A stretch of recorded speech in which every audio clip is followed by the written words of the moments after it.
আসসালামু আলাইকুম। প্রতিদিনে চাইছে যারা তাড়াতাড়ি নির্বাচন। তাড়াতাড়ি নির্বাচন কি চাইছে দেশের জনগণ? কোনো নেতার ছাওয়ায় বা ইচ্ছায় তাড়াতাড়ি নির্বাচন নয়। কারণ এই দেশের নেতারা সাধারণ জনগণের রাজনীতি করে না। তারা রাজনীতি করে আংশিক কিছু দলদাস ও স্থানীয় সন্ত্রাসদের প্রতিনিধিত্ব করে। তারা জনগণের প্রতিনিধিত্ব করে না। দলদাস কারা? দলদাস হলো ওইসব রাজনৈতিক সুবিধাভোগী সক্রিয় কর্মী যারা দলীয় কার্যক্রমের ভালো-মন্দ সবকিছুই সাপোর্ট করে। দলের সকল ভুল সিদ্ধান্ত স্বাগত জানায়। দলীয় ভুল সিদ্ধান্তের পক্ষে মনগড়া যুক্তি উপস্থাপন করে এবং এগুলা সাধারণ জনতার কাছে বলে বেড়ায় চা দোকানে এবং ফেসবুকে। দলদাসদেরকে আমি, আপনি, আমরা সবাই চিনি।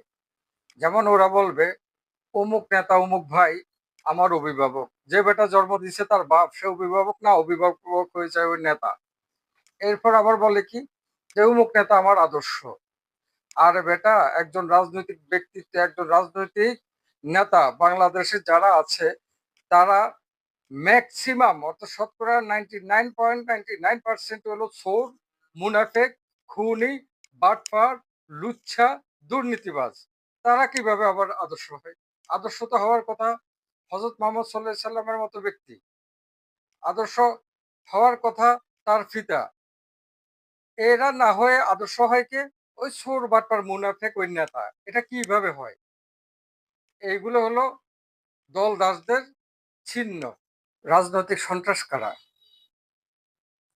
রাজনৈতিক সন্ত্রাস তারা যারা ভোটের সময় টাকা এবং রাজনৈতিক সুবিধার প্রলোভনে সন্ত্রাসী কার্যক্রম করে জনগণের মনের মধ্যে ভয় ভীতি সঞ্চার করে, এলাকায় নৈরাজ্য সৃষ্টি করে এবং তার নেতার পক্ষে ভোট জালিয়াতি ও কেন্দ্র দখল করে।